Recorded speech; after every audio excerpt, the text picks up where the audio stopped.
Hello friends, good morning friends. आज मैं आपको बताऊंगा कि सिंगल रोड पर कार चलाते वक्त एक्सीडेंट के चांसेस क्यों होते हैं। तो सिंगल रोड पे हमें कैसे सावधानी बरतनी है, अगली गाड़ी को कैसे जजमेंट करना है, अगली गाड़ी से कैसे डिस्टेंस मेंटेन करना है। सामने वाला सिग्नल नहीं देता है लेकिन फिर भी हमें ध्यान देना है। तो दोस्तों ये चीज़ आज मैं आप बताऊंगा और ये वीडियो बहुत ही गजब का होने वाला है और बहुत बारीकी से आपको ध्यान देना है। तो इस वीडियो को ज़्यादा से ज़्यादा शेयर करिएगा और अगर चैनल पे नए हैं तो चैनल सब्सक्राइब करना ना भूलें। तो दोस्तों ये है हैदरगोड रोड। अब देखो मैं इस पे आपको कार चला के दिखाऊंगा। इस रोड की जो चौड़ाई है अप्रॉक्स 30 फीट की है और 30 फीट के रोड पे क्या है ना, सामने से ट्रक्स भी आते हैं और हमारे जो मित्र हैं वो बाइक, स्कूटी और कार से भी आते हैं, क्योंकि इस रोड पे ट्रक बहुत चलते हैं। तो एक चीज़ का हमेशा ध्यान देना, डिवाइडर रोड पे क्या होता है दोस्तों, डिवाइडर रोड पे सामने से कोई खतरा नहीं होता है। क्यों, बराबर बोला ना भाई जी। डिवाइडर रोड पे कोई खतरा नहीं होता, लेकिन सिंगल रोड पे क्या होता है, अगर जरा सा भी लापरवाही आपने करी तो फिर गाड़ी खत्म है पूरी तरीके से। क्यों उस्ताद जी, बराबर बोला ना जी। क्योंकि इस पे कोई डिवाइडर नहीं है। अगर आपकी छोटी सी लापरवाही से सामने वाला चला जाएगा, सामने वाले की लापरवाही से आप चले जाओगे। जय हो खाटू श्याम। तो दोस्तों अब यहाँ पे हमें करना है क्या है, जैसे सामने देखो स्कॉर्पियो आ रही थी, तो हमें क्या करना है, सामने वाले को 100 मीटर, कैमरामैन थोड़ा सा यहाँ से जूम करो, यहाँ देखिए यहाँ पे पासिंग डिपर है। इसको इंडिकेटर असेंबली जो होती है, इसको जब आप ऊपर की तरफ ऐसे प्रेस करते हो ये, तो यहाँ पे पासिंग डिपर होता है। यहाँ पे एक लाइट ब्लिंक कर रही है, तो अगर ध्यान से देखेंगे तो जब मैं पासिंग डिपर देता हूँ तो सामने वाले की गाड़ी पे देखो लाइट पड़ती है। ये डे में आपको नहीं समझ में आएगी, सामने वाले को दिखेगा। अगर सामने वाला देता है तो हमको दिखेगा। तो सिंगल रोड पे अभी आपने देखा होगा 2018 के बाद जितनी गाड़ियां लॉन्च हो रही, 2 व्हीलर 4 व्हीलर, सब में ऑटो लाइट जलती रहती है, LED, ताकि सामने वाले का अट्रैक्शन हमारी तरफ आए। सामने से देखो वेन्यू आ रही है, आप देख रहे उसकी LED लाइट जल रही ना, ऑटो लाइट एक्स्ट्रल सी LED लाइट उसकी जल रही थी। तो दोस्तों होता है क्या है कि जब LED लाइट जल रही होती तो सामने वाले का ध्यान ऑटोमेटिकली उस पर आ जाता है। तो जब हम पासिंग डिपर देते हैं, तो सामने वाले का ध्यान एकदम हमारी तरफ आ जाता है। सामने देखिए बोलेरो आ रही है, उसके पीछे ट्रक है। मेरी गाड़ी की जो स्पीड है वो 70 से 80 है। अब सामने से देखो वो डिपर दे रहा बाइक वाला, देख रहे हैं।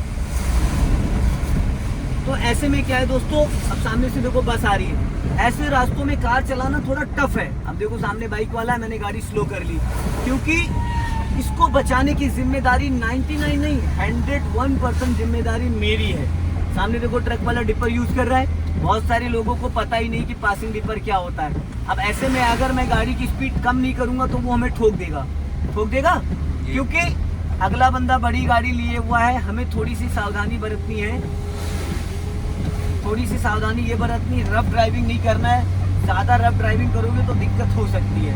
अब मैंने यहाँ पे पासिंग डिपर दिया था, अब मैंने कर दिया इसको 4th गियर में। अब सामने देखो ब्लाइंड टर्न है, सामने एकदम ब्लाइंड टर्न है, कोई भी आ सकता है कहीं से भी, लेफ्ट या राइट से। हमें क्या करना है, थोड़ा सा लेफ्ट राइट देख लेना। ये है नानगांव, हम लोग पहुँच चुके हैं नानगांव।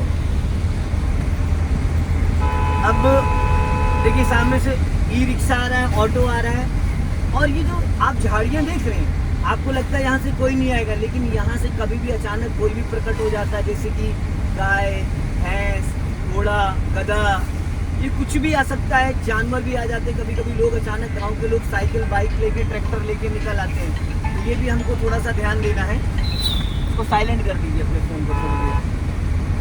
दोस्तों ये देखिए, अब मैंने चला दिया पासिंग डिपर, ये देखो यहाँ से दिया और वाइपर ऑन कर दिया, ताकि थोड़ा सा जो बारिश की छींटें आ रही हैं वो कम हो जाए।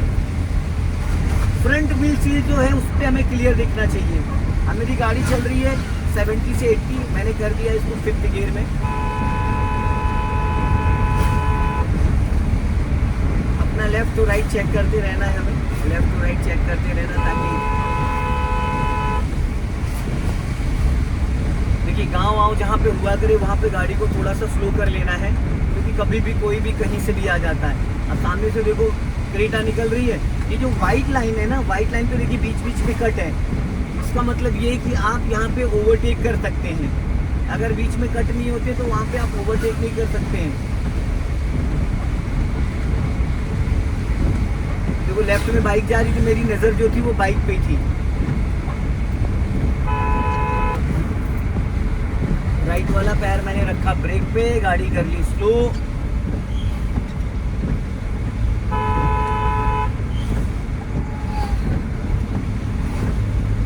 अब देखिए मेरे सामने बाइक जा रही है, तो मैंने ब्रेक पे पैर रख के थोड़ा सा डिस्टेंस मेंटेन कर लिया। सामने देखो एस्प्रेसो वाले ने ब्रेक लगाया। अब हमें इस गाड़ी से डिस्टेंस कैसे मेंटेन करना है? इस गाड़ी से हमें डिस्टेंस मेंटेन करना है कि जैसे इसके जैसे पिछले टायर है ना, हमें दिखने बंद हो जाए, हमें गाड़ी तुरंत रोक लेनी है। और हाईवे पे अगर आप कार ड्राइव कर रहे हो तो कम से कम आपको इतना डिस्टेंस मेंटेन करके चलना है जितना अभी मैं चल रहा हूँ। कम से कम अभी जहाँ मुझे जाना है दोस्तों, वहाँ पे करीब 7 किलोमीटर अभी मुझे पहुँचना है। तो थोड़ा सा मैं अपनी स्पीड बढ़ा लेता हूँ। अब देखो मैंने थोड़ा सा यहाँ पे गियर चेंज किया, थर्ड कर लिया, वाइपर ऑन कर देता हूँ। अब वापस मैंने कर दिया 4th गियर। गियर लीवर लगाने का तरीका देख रहे, गियर लगाने का तरीका एकदम हल्के हाथों से। अब सामने वैगनार जा रही है, देखो यहाँ पे सिंगल रोड है, सामने से ऑल्टो आ रही है तो मैं ओवरटेक नहीं करूँगा। सामने से बोलेरो आ रही है, ओवरटेक नहीं करूँगा। ऐसे रास्तों में अगर आपने ओवरटेक करा तो पक्का 100% गाड़ी भिड़ेगी, क्योंकि सामने वाला बहुत फास्ट आता है। सामने से देखो ट्रक आ रहा है ना, एक ट्रक ऑलरेडी खड़ा हुआ है। तो ऐसे में थोड़ा सा हमें बारीकियों पे ध्यान देना, नज़र हटी दुर्घटना घटी। तो एक चीज़ का हमेशा ये ध्यान देना है कि बहुत ज़्यादा लापरवाही नहीं करना, रफ ड्राइविंग नहीं करना। अगर आप रफ ड्राइविंग करोगे तो कुछ भी हो सकता है। अब वैगनार वाला ब्रेक लगा रहा है, मैंने भी स्लो कर लिया। अब थोड़ी सी मैंने करी यहाँ पे स्पीड हल्की सी, और अब मुझे इसको करना है ओवरटेक। तो मैं 1 से 2 बार इसको पासिंग दीपर दे रहा हूँ। मैंने बढ़ाई गाड़ी, अपनी स्पीड ले ली हल्की सी, देख रहे हैं। अब मैंने बढ़ा ली गाड़ी यहाँ पे, क्योंकि मुझे उसको ओवरटेक करना है। अब मैंने वापस 4th गियर कर दिया यहाँ पे।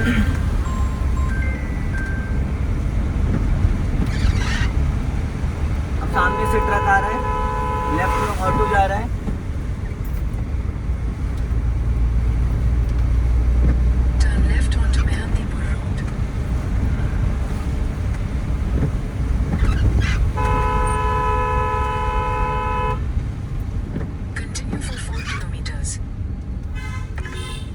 गलत आ गई क्या हम?